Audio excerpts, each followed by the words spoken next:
우리가 지난 시간까지 13장, 로마서 13장을 살펴봤습니다. 12장부터는 이제 복음을 어떻게 살아낼 것인가, 복음의 실천에 관련된 원리들에 대해서 다루고 있습니다. 12장과 13장은 일반적 적용이라고 볼 수 있습니다. 어떤 특정 문제나 로마 교회의 맞춤형 상황에 이 복음을 적용하는 것이기보다는 12장, 13장은 일반적인 원칙이었습니다. 그러면 오늘 이제 14장은 어떤 내용입니까? 이 로마서의 이 수신자인 로마 교회의 어떤 한 특정 문제를 이제 다루고 있습니다. 그리고 복음으로 이것을 어떻게 해결할 수 있는가, 복음이 이것을 어떻게 해결해 주는가를 다루고 있습니다. 그것이 주제입니다. 그 문제가 무엇인지를 이제 우리가 살펴볼 텐데요. 그래서 전체적으로 14장은 그 문제 제기를 합니다. 어떤 문제가 있는지를 먼저 던지는데요. 그것은 바로 어찌하여 그대는 형제나 자매를 비판합니까? 서로를 비판하는 문제를 안고 있었습니다. 그래서 이 서로를 비판하는 그 이야기를 듣고서 그 소식을 듣고서 사도 바울이 그 상황에 맞게 복음을 어떻게 적용할 것인지를 이제 다루려는데, 우선 겉면으로는 서로를 비판하지 말아야 합니다라고 하고 있고요. 그것에 대한 이제 근거로서 왜 우리가 서로를 비판하지 말아야 하는지 5가지 이유를 들고 있습니다. 그래서 굉장히 논리적으로 우리가 왜 서로를 비판하지 말아야 하는지를 이렇게 설득하는 것을 볼 수 있습니다. 그래서 결론적으로는 생각이 달라도 서로를 받아주십시오. 각각 자기의 신념을 따라 사십시오. 라는 결론으로 글을 맺습니다.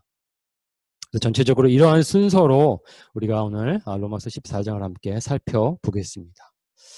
먼저 문제입니다. 어떤 문제를 안고 있었을까요? 우리가 이제 짐작할 수 있는데요. 이 글을 통해서, 내용을 통해서요. 서로를 비판하는 분위기가 있었습니다. 그래서 그것으로 인해서 분열되고 있었고요. 계속해서 싸우고 있었다는 것을 알 수 있습니다. 그래서 왜 서로를 비판합니까? 라고 묻는 것이죠. 그래서 우리는 서로 비판해서는 안 된다라는 이야기를 하고 있는데요. 어떤 문제를 가지고 서로를 비판하는지 우리는 알 수 있습니다. 첫 번째는 바로 음식 문제였습니다. 음식 문제는 무엇이냐면 고기를 먹어야 하느냐 먹지 말아야 하느냐 이것이었습니다. 그러니까 어떤 사람들은 고기를 먹어서는 안 된다라고 이야기를 했다는 것이죠. 그런데 어떤 사람들은 먹어도 괜찮다라는 것입니다. 왜 고기가 문제입니까? 그 당시 상황을 좀 우리가 봐야 되는데요. 이 로마에서는 고기를 이제 팔 때에 어떤 고기들을 팔게 되냐면 이교도 신전에서 바쳐졌던 그 재물이 이제 시장으로 돌아와서 그것을 팔았습니다. 그러니까 많은 이제 판매되고 있는 고기들이 대부분 이제 한 번은 이교도 신전에서 제물로 드려졌던, 그렇게 다른 신에게 바쳐졌던 것이었습니다. 그러니까 이 신앙의 눈으로 그것을 보면 어떤 사람은 용납할 수가 없는 것이죠. 어떻게 다른 신에게 드려졌던 그 재물을 우리가 먹겠느냐? 먹을 수 없다. 고기는 그래서 다 그런 고기밖에 없다라고 생각하고 어떤 사람은 채소만 먹었습니다. 그런데 또 어떤 사람은 모든 것을 다 먹을 수 있다라고 주장했습니다. 그러니까 이 주장이 서로 부딪혔던 것이죠. 싸웠습니다. 그래서 여기에서는 사도 바울이 이제 믿음이 약한 쪽을, 채소만 먹는 사람들을 믿음이 약한 쪽이라고 이제 부르게 되고요. 좀 반대로 믿음이 강한 사람들은 모든 것을 다 먹을 수 있다라고 생각하는 사람들을 믿음이 강한 사람이라고 이제 지칭합니다. 믿음이 약하다, 강하다는 의미는 조금 잠시 후에 좀 더 자세하게 살펴보도록 하겠습니다. 그래서 첫 번째 문제는 바로 음식 문제였습니다. 두 번째 문제는 바로 절기 문제였습니다. 5절에 보면요. 어떤 사람은 이 날이 저날보다 더 중요하다고 생각하고 또 어떤 사람은 모든 날이 다 같다고 생각합니다. 로마에도 유대인들이 있었습니다. 그리고 그리스도인들 가운데 그 유대교를 믿다가 그리스도인이 된 사람들, 그러니까 유대 그리스도인들이 있었다는 것을 우리는 잘 알 수 있습니다. 앞서 말씀을 통해서도 그 유대 그리스도인들이 가진 이제 주장 가운데 하나가 무엇이냐면 우리가 지켜왔던 절기들을 여전히 중요하게 여기고 잘 지켜야 한다. 그렇게 주장했습니다. 그런 반면에 이방인 그리스도인들은 어떨까요? 유대인들이 지켰던 절기들은 이미 다 지나간 것이고 예수님께서 우리에게 새 법을 주심으로 이제 율법은 지난 그림자와 같이 지나간 것이고 우리에게 주어진 이제 새 법에 초점을 맞춰야 한다라고 했던 것이죠. 그래서 그 가운데 우리가 이제 짐작할 수 있는 한 가지 예를 들 수 있다면 아마도 안식일과 주일의 문제가 있을 수 있습니다. 그 당시 이제 초기 이제 기독교 시대 속에서 한 가지 이슈가 안식일은 원래 지금의 시간으로 보면 토요일입니다. 주일은 일요일인 것이죠.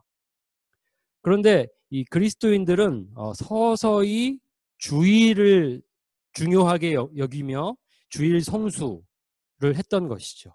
그런 어떤 과도기적인 시기였습니다. 그래서 안식일을 지켜오던 사람들이 이제 그것보다는 더 중요한 것이 예수님이 부활하신 그날 주의 날이 더 중요하다 그래서 주일을 지켜야 한다라고 해왔습니다. 그런데 이제 유대 그리스도인들은 이것이 못마땅한 것이죠. 아니 안식일을 우리가 여전히 중요하게 여기고 지켜야 하지 왜 갑자기 우리가 바꾸려고 하느냐. 그래서 이날이 중요하다. 안식일이 중요하다로 한 사람이 있었고요. 한 부류가 있었고요. 또 주일이 중요하다라고 한 부류가 있었습니다. 그래서 뭐 그것뿐만 아니라 이미 이제 유대인들에게는 아주 익숙했던 그 절기들을 여전히 중요하게 우린 지켜야 된다라고 주장하는 그런 어떤 절기를 두고 서로 부딪히는 일이 있었습니다. 그래서 음식 문제와 절기 문제로 서로를 비판하는 것을 우리는 알 수 있습니다. 그런 상황 속에 이 소식을 듣고 이제 사도 바울이 권면을 하는 것이죠. 여기 믿음이 약한 자와 믿음이 강한 자에 대해서 언급을 하고 있는데요. 이 부분이 조금 우리를 좀 혼란스럽게 만드는 부분은요. 우리가 흔히 믿음이 약한 자 그러면 어떤 사람을 떠올립니까? 믿음이 약한 자는 이제 막 믿은 사람, 우리로 따지면 초신자, 복음을 이제 막 들은 사람을 떠올리겠죠. 믿음이 강한 자는 이제 복음을 잘 알아서 이제 신앙의 연륜도 깊고 신앙의 깊이도 아주 깊은 그런 좀 아주 굳은 신앙인들이 믿음이 강한 자가 아닌가 이렇게 생각할 수 있습니다. 그래서 그러한 어떤 뭐 초신자와 기신자라고 생각할 수 있는데요. 이 말씀을 보면 그와 같지가 않습니다. 그러니까 이 믿음이 약한 자가 어떤 것인지는 좀 말씀을 깊게 살펴봐야 되는데요. 여기 믿음이 약한 사람의 특징은 이와 같습니다. 믿음이 약한 자는 채소만 먹는 사람이었습니다. 그리고 구약의 절기를 중요하게 여기는 사람이었습니다. 그리고 술을 마시지 않는 사람이었습니다. 이런 것들을 보면 어떤 사람인 것을 알 수 있습니까? 절제, 하지 말아야 될 것에 대해서 강조하고 그리고 이미 잘 지켜왔던 그 구약의 절기들 여전히 중요하다고 생각했던 그런 부류를 여기에서는 바울이 믿음이 약한 자라고 지칭하고 있습니다.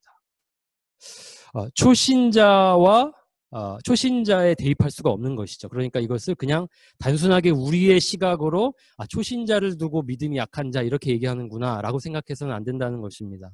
여기서 믿음이 약한 자는 바로 고기를 먹지 않는 채소만 먹으려는 그래서 우상에게 드려진 그 제물에 대해서 매우 경계하고 그것을 금기시했던 자들을 두고 가리키고 있습니다.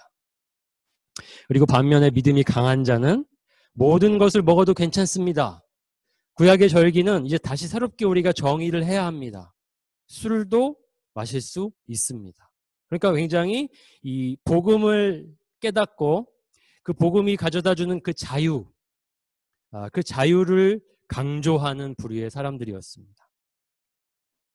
그러니까 여기에는 초신자가 해당이 되지 않습니다. 이것을 우리가 쉽게 믿음이 약한 자를 초신자에 대입해서는 안 되고, 오히려 지금 이 두 부류에 해당하는 사람들은 매우 신앙심이 깊은 사람들입니다. 두 쪽 다 모두.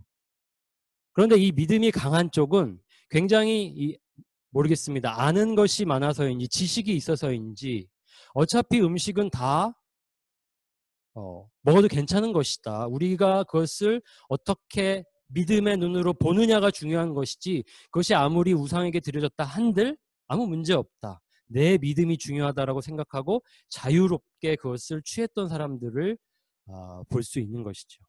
한편에 믿음이 약한 쪽에 있는 사람들은 그렇지 않습니다. 우리는 이것을 하지 말아야 합니다. 이런 것들을 굉장히 강조했습니다.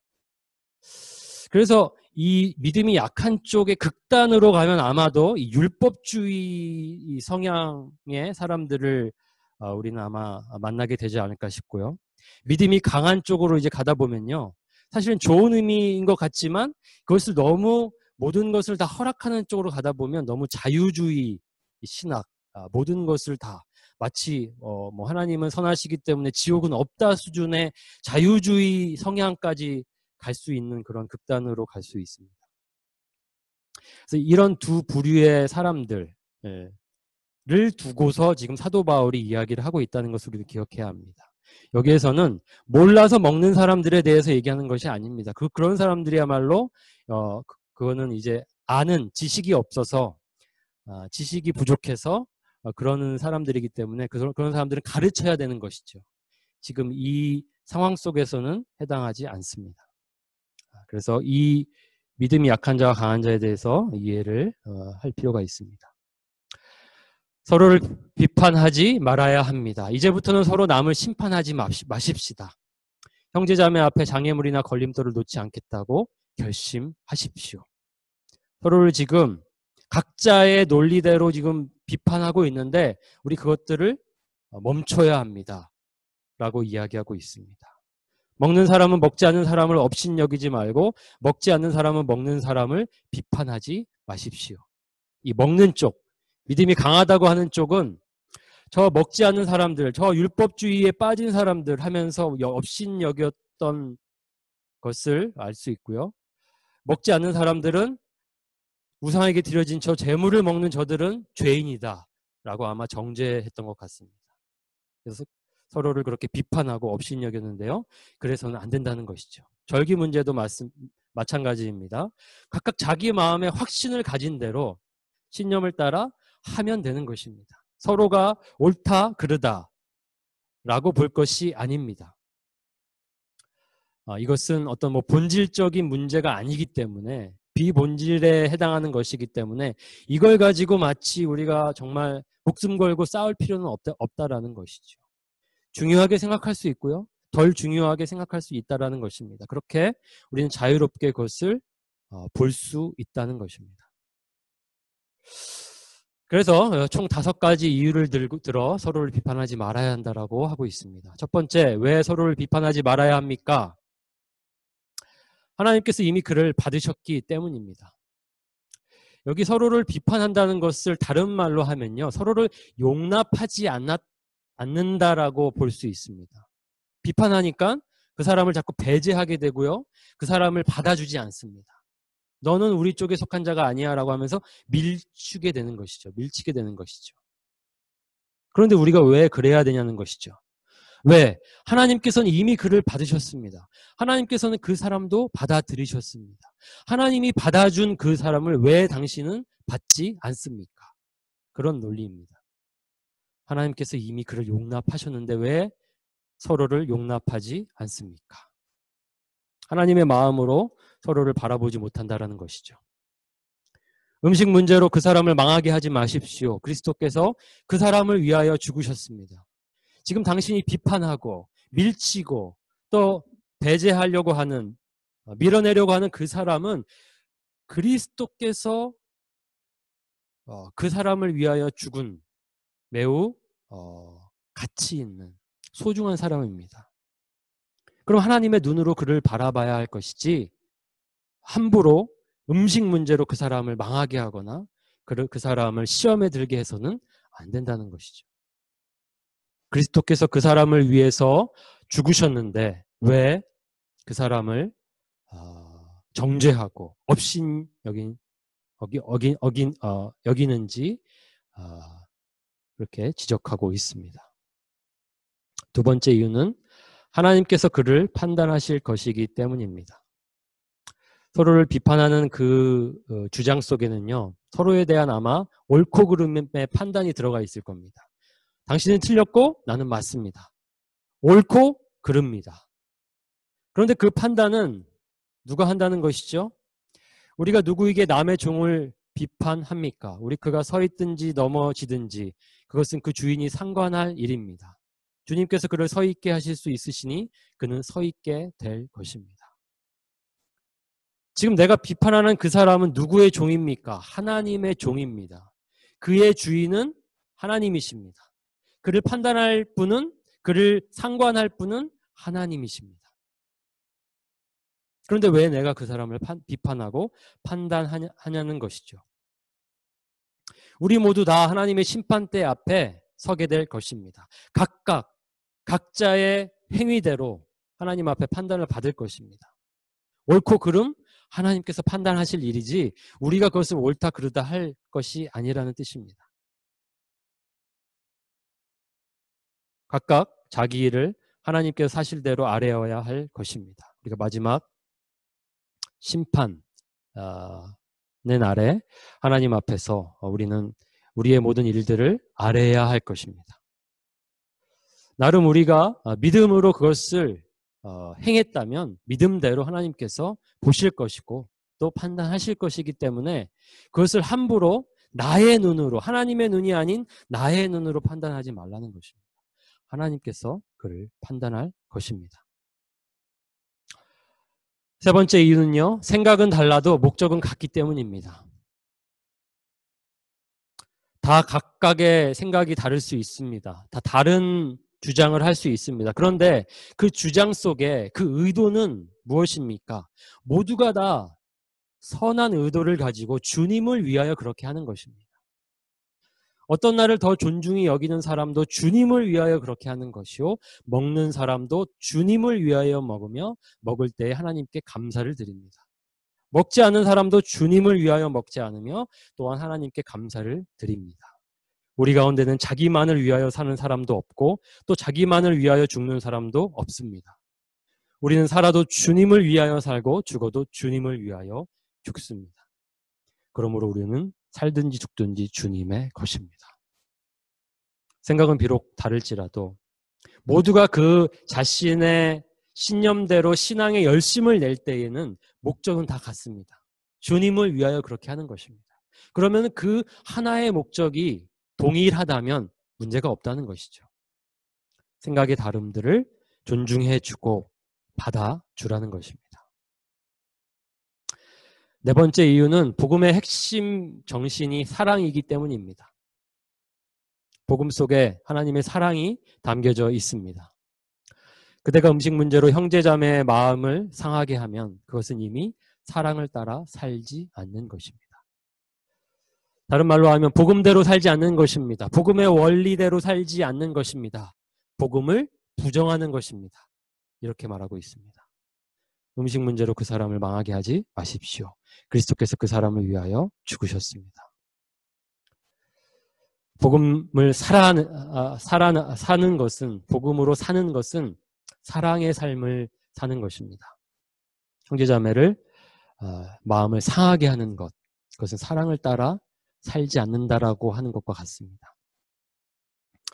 그렇기 때문에 복음을 따라 우리는 서로를 받아주어야 합니다. 하나님의 나라는 먹는 일과 마시는 일이 아니라 성령 안에서 누리는 의와 평화와 기쁨입니다. 우리가 복음으로 하나님의 나라에 거하게 되었다면, 하나님의 나라를 누리게 되었다면 먹는 일과 마시는 일로 싸우지 맙시다. 우리는 의와 평화와 기쁨으로 가득 채워져야 합니다. 성령 안에서 그것을 누려야 합니다. 그리스도를 이렇게 섬기는 사람은 하나님을 기쁘게 해드리고 사람에게도 인정을 받습니다. 그러므로 우리는 서로 화평을 도모하는 일과 서로 덕을 세우는 일에 힘을 씁시다. 사랑의 정신을 잊어서는 안 된다는 것입니다. 화목, 화평을 위해서 힘을 써야 합니다. 덕을 세우는 일에 힘을 써야 합니다. 마지막 우리가 서로를 비판하지 말아야 하는 이유는 서로를 비판하다가 하나님의 사역을 망칠 수 있기 때문입니다. 20에서 21절 하나님이 이렇게 놓으신 것을 음식 때문에 망치는 일이 없도록 하십시오. 음식 가지고 서로 싸우다가 하나님의 사역을 destroy, 우리가 파괴할 수 있습니다. 망칠 수가 있습니다. 어리석은 행동을 해서는 안 된다는 것이죠. 모든 것이 다 깨끗합니다. 문제없이 우리가 그것을 먹을 수 있고 또 먹지 않을 수 있다는 것이죠. 그러나 어떤 것을 먹음으로써 남을 넘어지게 하면 그러한 사람에게는 그것이 해롭습니다. 고기를 먹는다든가 술을 마신다든가 그 밖에 무엇이든지 형제나 자매를 걸려 넘어지게 하는 일은 하지 않는 것이 좋습니다.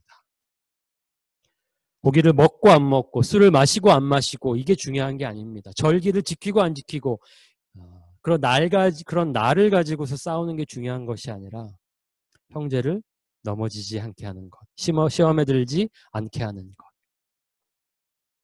그것이 중요합니다. 내가 만약 음식으로 그렇게 남을 넘어지게 해서 혹 그가 이 공동체를 떠나게 되었다. 그리고 그렇게 분열되었다라고 할 때에 그것이 결국에 돌아오는 그 이제 피해는 고스란히 공동체가 받게 되는 것이죠. 하나님이 이렇게 놓으신 것, 이것을 우리는 교회라고도 볼 수 있는 것입니다. 하나님께서 교회를 세우셨습니다. 하나님의 일을 교회를 통해 이루고 계십니다. 하나님의 사역이 교회를 통해 이루어지고 있습니다. 그런데 그 음식 때문에 하나님의 사역을 망쳐서는 안 된다는 것이죠. 서로를 비판하다가 하나님의 사역을 망칠 수가 있습니다. 그래서 결론은 1절에 이미 결론을 이야기하는 것이죠. 여러분은 믿음이 약한 이를 받아들이고 그의 생각을 시비거리로 삼지 마십시오. 아까 믿음이 약한 자가 누구라고 했습니까? 채소만 먹는 사람들, 절기가 중요하다고 하는 사람들, 술을 마셔서는 안 된다고 하는 사람들, 하지 않아야 된다는 것을 강조하는 사람들, 그런 사람들입니다. 그런데 그들이 그렇게 한다고 해서 그들을 업신여기거나 그들을 밀쳐서는 안 된다는 것입니다. 받아주어야 합니다. 생각이 달라도 받아주어야 합니다. 반대로 믿음이 약한 자는 믿음이 강하다고 하는 그 자유롭게 일을 행하고 있는 사람들을 받아주어야 합니다. 그들이 아무 생각 없이 하는 것도 아니고 믿음으로 그 일을 하고 있습니다. 그 고기가 알고 우상에게 드려진 제물이라는 것도 알고 있지만 믿음으로 이것이 아무런 문제가 없다라고 생각하고 믿고 먹는 자들을 정죄하거나 비판할 필요는 없다는 것이죠. 그가 그의 신념대로 행한다면 그것을 존중해주고 받아들이라는 뜻입니다. 메시지 성경은 이것을 이렇게 좀 번역했습니다. 여러분과 생각이 다른 동료 신자들을 두 팔 벌려 받아들이십시오. 여러분이 동의할 수 없는 말과 행동을 한다고 해서 그때마다 그들을 질책하지 마십시오. 주장은 강하나 여러분 보기에 믿음이 약한 사람들의 경우도 마찬가지입니다. 그들의 살아온 길이 여러분과 다르다는 사실을 기억하십시오. 그들을 부드럽게 대해 주십시오. 여기 원문에는 사실 없는 내용을 좀 이렇게 좀 의역하면서 애드한 것이 있는데요. 그것은 그가 그렇게 생각하는 것은 그의 살아온 삶이 그 배경이 그렇게 생각할 수밖에 없는 배경이었기 때문이다라는 것입니다. 그래서 그런 사람들의 그런 배경을 좀 이해하고 그럴 수 있겠구나. 저가 유대의 그 배경, 유대교 안에서 평생을 이렇게 살아온 사람이라면 절기를 그렇게 쉽게 지나칠 수 없겠구나. 그 제물에게 드려지는 음식을 먹지 말라고 하신 그 하나님의 말씀 너무나도 잘 알기 때문에 그것을 강조할 수 있겠구나. 그 사람을 이해하려는 노력을 하라는 뜻입니다. 굉장히 좋은 어떤 시각이라고 볼 수 있습니다. 그냥 무턱대고 아무 생각 없이 그 사람들이 그렇게 한다라고 비판하거나 업신여기지 말고 왜 그들이 그렇게 생각하는지를 한번 좀 헤아려 보라는 것입니다. 그리고 이해하고 두 팔 벌려 그들을 받아주라는 뜻입니다. 부드럽게 대해주라는 뜻입니다. 두 번째 결론은 바로 각각 자기 마음의 확신을 가지고 그것을 따르라는 것입니다. 각각 자기 마음의 확신을 가져야 합니다. 이것은 문제입니다. 확신 없이 이렇게 했다 저렇게 하는 것은 문제입니다. 고기를 먹어도 된다, 먹지 않아야 된다라는 그 주장 속에 아무런 근거가 없습니다. 지식이 없습니다. 그런 것은 문제죠. 그것은 가르침이 필요한 것이기 때문에 배워야죠. 하지만 신념이 있습니다. 내가 그것을 먹는 이유가 분명합니다. 확신이 있습니다. 그러면 그 신념대로 살면 되는 것이지 내가 그렇게 따라 사는 삶을 따라 살지 않는다고 해서 다른 사람들이 그 사람을 비판할 필요는 없다라는 것이죠. 자기 양심의 신념을 따르면 됩니다. 이것을 또 그대가 지니고 있는 신념을 하나님 앞에서 스스로 간직하십시오. 자기가 옳다고 생각하는 일을 하면서 자기를 정죄하지 않는 사람은 복이 있습니다. 나에게 있는 신념을 지키는 게 중요한 것이지 나에게 있는 신념을 다른 사람들에게 강요하는 것은 잘못된 것이죠. 그것은 무례한 것이고요. 그것은 도를 지나치는 것입니다. 그래서 이것을 메시지 성경은 이렇게 번역했습니다. 각자 자신과 하나님과의 관계를 가꾸어 나가되 여러분의 방식을 다른 사람들에게 강요하지는 마십시오. 만일 여러분의 행위와 신념이 일치한다면 여러분은 행복한 사람입니다. 나의 믿음과 나의 행위가 일치하는 것이 중요합니다. 그 신념대로 사는 것이 중요한 것이지 거기에 포커싱을 맞춰야지 다른 사람이 내가 가진 신념대로 사느냐 살지 않느냐로 비판하거나 업신여겨서는 안 된다는 것이죠. 하나님 앞에서 그것은 우리가 가진 신념이라면 하나님 앞에서 가진 약속이라면 내가 열심히 지키는 것이 중요한 것입니다. 그것을 다른 사람들에게 강요하거나 비판하거나 그것을 통해서 업신여겨서는 안 됩니다. 그래서 이 서로를 비판하는 문제를 이렇게 사도 바울은 설득하고 있는 것입니다. 권면하고 있는 것입니다. 서로 비판하지 마십시오. 하나님께서 그를 받아주셨는데 왜 당신은 그를 받아주지 못합니까? 그리스도께서 그를 위하여 죽으셨는데 왜 그를 위하여 헌신하지 못하고 그를 위해서 겸손을 행하지 못합니까? 하나님께서 판단하실 일입니다. 당신이 판단할 권한이 없습니다. 하나님께서 하나님께 그를 맡기는 그러한 모습이 필요한 것이고요. 또 우리의 목적이 다 같습니다. 주를 위하여 열심히 살려고 하는데 생각이 조금 다를 수 있습니다. 그러면 그 생각의 좀 다름들은 우리가 서로를 존중할 수 있는 것이죠. 그래서 서로를 비판하지 말아야 합니다. 우리 안에 이것을 적용한다면 어떤 것들이 있을까요? 이 말씀을 보면서 떠올랐던 한 예는 아마도 많은 분들이 한 번쯤은 생각해봤던 이 술의 문제가 아닌가라고 생각합니다. 술을 마셔도 됩니까? 마시지 말아야 합니까? 뭐 이런 주제들 있죠. 뭐 그래서 청년들 가운데는 꼭 한 번씩은 그런 질문들을 꼭 던지기도 하는데요. 여러분들은 어떻게 생각하십니까?